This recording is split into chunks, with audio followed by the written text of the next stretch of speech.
राजन परीक्षित हो। धीरे धीरे समय बढ़ता गया। मैया देवकी के गर्भ से प्रथम बालक ने जन्म लिया। प्रथम बालक का जन्म हुआ। वसुदेव जी ने कंस को दिया। कंस ने पहले बालक को गोद में ले तो लिया, लेकिन फिर उसके मन में भाव जागृत हुआ कि मेरा काल तो 8वां है, ये तो पहला बालक है, छोड़ दिया। बोले भाई पहले को ले जाओ, मुझे तो 8वें से भय है, छोड़ दिया। लेकिन कहते हैं श्रोताओ,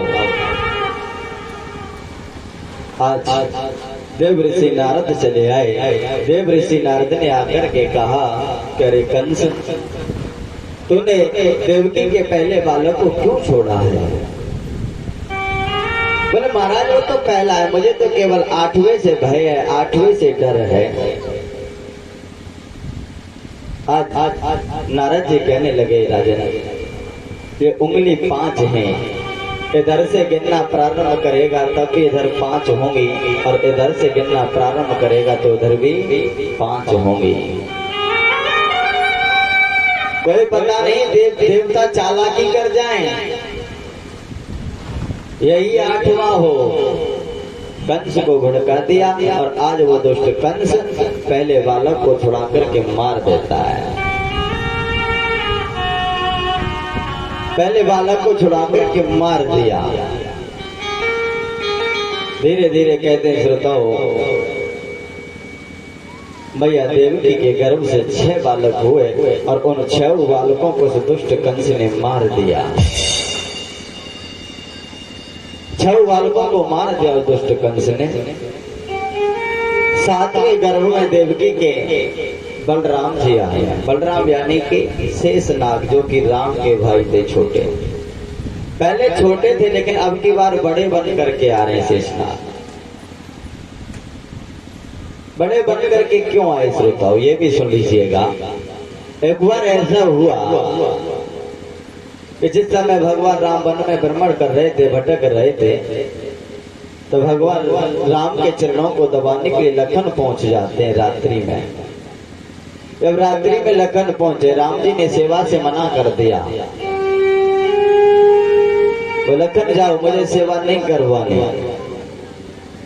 लखन जी ने बार बार कहा, राम जी बार बार मना कर देते, मुझे कोई सेवा नहीं करवानी।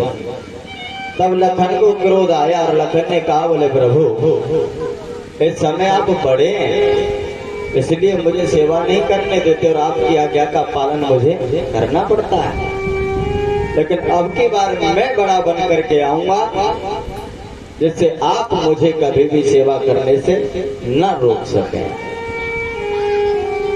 इसीलिए आज वो शेषनाग यानी कि लक्ष्मण जी यहाँ पर बलराम बन करके माता देवकी के गर्भ में पधारे।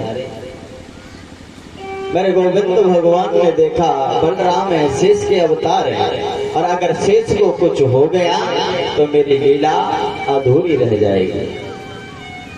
आज मेरे गोविंद ने योग माया को आदेश दिया और वो योग माया आकर के श्रोताओं मैया देवकी के गर्भ से बलराम जी को निकाला, और गर्भ से निकाल करके वसुदेव जी की एक पत्नी गोकुल में रहती है जिसका नाम है रोहिणी। 7 पत्नी थी वसुदेव जी की, जिनमें से एक का नाम था रोहिणी। आज मैया देवकी के गर्भ में से बलराम जी को योग माया ने निकाला और निकाल करके मैया रोहिणी के गर्भ में पहुंचा दिया। श्रोताओ यही नहीं, ये शेषनाग है ना, शेषनाग का कभी भी एक गर्भ से जन्म नहीं हुआ है।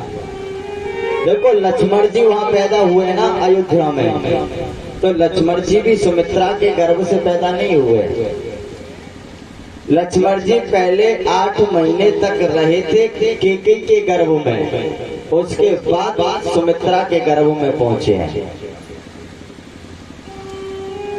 पहले कैकेयी के गर्भ में रहे हैं, उसके बाद में पहुंचे सुमित्रा के गर्भ में। और यहाँ भी शेषनाग पहले मैया देवकी के गर्भ में रहे हैं और बाद में रोहिणी के गर्भ में पहुंचे हैं।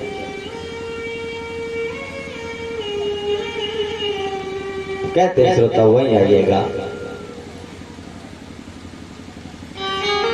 आज 8वें गर्भ में समय के अनुसार मेरे गोविंद भगवान पधारे। आज मैया के कोख का तेज भरने लगा। इतना तेज भरा मैया के कोख का कि आज सूर्य का भी प्रकाश फीका पड़ गया। नारद जी चले आए। कंस ने पूछा, बोले भगवान 8वां होने वाला, लेकिन बताओ तुझे कैसा होगा? 8वां होने वाला, लेकिन होगा कैसा, जिससे मालूम तो पड़े। नारद जी कहने लगे, बोले भैया ज्यादा तो कुछ नहीं जानता, लेकिन काला काला होगा। काला काला होगा, ज्यादा तो नहीं जानता, लेकिन जो 8वां बालक होगा वो काला होगा। अब तो कहते हैं श्रोताओं, उस कंस को ऐसा भय बैठ गया, मृत्यु का भय सब किसी को लगता है। कंस को ऐसा भय बैठ गया, अब तो सब्जी में भी जीरा आ जाता है ना, जीरा भून देते हैं, काला हो जाता है। सब्जी में भी जीरा आ जाता है तो उस कटोरी को फेंक देता है। इतना भय बैठ गया। काली कोई भी वस्तु दिखाई देती है तुरंत नष्ट करवा देता है। लेकिन कहते हैं कि काल से कोई व्यक्ति कितना भी बचना चाहे, जब काल बली का तमाचा लगता है तो सब कुछ धरा रह जाता है, कोई काम नहीं आता। आज समय के अनुसार मैया भादों का महीना था, अष्टमी तिथि थी, कृष्ण पक्ष था और रात्रि के ठीक 12 बजे थे। शुभ समय शुभ मुहूर्त जानकर के मेरे गोविंद भगवान ने अवतार लिया। लेकिन श्रोताओं एक निवेदन और करें आपसे, कुछ विद्वत जन ये कहते हैं कि परमात्मा गर्भ में नहीं आता। परमात्मा गर्भ में नहीं आता, लेकिन भागवत जी के प्रथम स्कंद में लिखा हुआ है कि राजा परीक्षित की रक्षा करने के लिए मेरे गोविंद भगवान उत्तरा के गर्भ में गए। भागवत के प्रथम स्कंद में लिखा हुआ है कि उत्तरा के गर्भ यानी परीक्षित की रक्षा करने के लिए। महाभारत में भी ये लेख है, मेरे गोविंद भगवान उसकी कोख में गए, गर्भ में गए। जो भगवान गर्भ में जा सकता है, क्या गर्भ से प्रकट नहीं हो सकता? चलो उसे भी छोड़िएगा, रामचरितमानस में आ जाओ। रामचरितमानस में तुलसीदास बाबा की रामायण विख्यात है और सभी लोग उस रामायण की सराहना करते हैं। उस रामायण में तुलसीदास बाबा ने एक बड़ी सुंदर चौपाई लिखी है कि जा दिन ते हरि कर वही आए और सकल लोक सुख संपत्ति छाए। तुलसीदास बाबा कह रहे हैं, जिस दिन से परमात्मा हरि वो ईश्वर गर्भ में आया, गर्भ ही आए, तभी से संसार सुख व आनंद मंगलमय होने लगा। तो परमात्मा गर्भ में आ सकता है। और हर वेद पुराण यही बात को कह रहे हैं कि भक्त के भाव को देखकर, भक्त के प्रेम को देखकर के वो परमात्मा निर्गुण से सगुण बन सकता है, निराकार से साकार बन सकता है, तो क्या गर्भ में नहीं आ सकता? और मेरे गोविंद ने वचन भी दिया था अदिति और कश्यप को कि मैं तुम्हारे यहाँ पुत्र रूप में प्रकट होकर के आऊंगा। तो मेरे भगवान पहुंचे भी। हाँ, केवल गर्भ में परम ब्रह्म नहीं आता।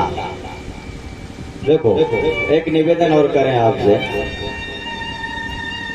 कुछ लोग कहते हैं कि विष्णु भगवान है, कुछ लोग कहते हैं कि शंकर भगवान है, कुछ लोग कहते हैं कि ब्रह्मा भगवान है। लेकिन श्रोताओ, आप लोगों ने दोहा सुने होंगे, पढ़े होंगे, और बड़े विद्वत जन कहते हैं कि प्रथम गणेश की वंदना, द्वितीय आदि गणेश, और 5 देव रक्षा करें सो ब्रह्मा विष्णु महेश। कवि ने लिखा है 5 देव, ईश्वर ने लिखा। ये तीनों देवता हैं, ब्रह्म नहीं है, परमात्मा नहीं है, ये केवल देवता है। ब्रह्मा भी देवता है, विष्णु भी देवता है और शंकर भी देवता है। आखिर ब्रह्म कौन है, ईश्वर कौन है? ईश्वर के दर्शन आज तक किसी ने ना तो किए हैं और ना कोई उसके बारे में बता सकता है। वेद पुराण कहते हैं कि ब्रह्म जो है वो वाणी का विषय नहीं है, ब्रह्म के बारे में कोई भी अपनी वाणी से कुछ कह नहीं सकता, और जिसने ब्रह्म देखा नहीं हो वो ब्रह्म के बारे में बता नहीं सकता। और जो ब्रह्म के बारे में व्याख्यान कर रहे हैं, ब्रह्म ऐसा है, ब्रह्म वैसा है, वो मूर्ख है। बोले क्यों? बोले जिसने ब्रह्म को जान लिया वो स्वयं ब्रह्म हो जाया करता है। जिसने ब्रह्म को जान लिया, आपने देखा होगा पागल बाबा वृंदावन वाले थे। कुछ लोग बताते हैं कि जब वो भगवान के दर्शन करने के लिए पहुंचे, भगवान के दर्शन उनको एक बार हुए तो भगवान के दर्शन करते पागल हो गए।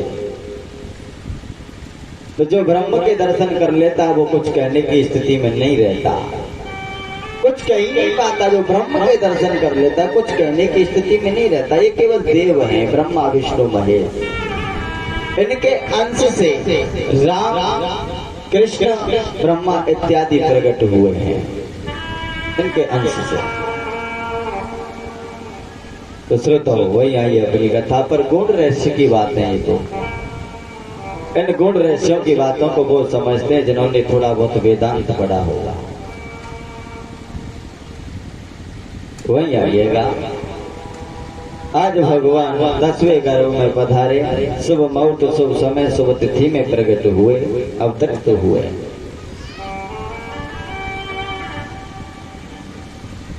तो कहते हैं श्रोताओ, जैसे भगवान प्रकट हुए अवतरित हुए उसी समय योग माया का ऐसा चक्र चला कि सभी पहरेदार सो गए।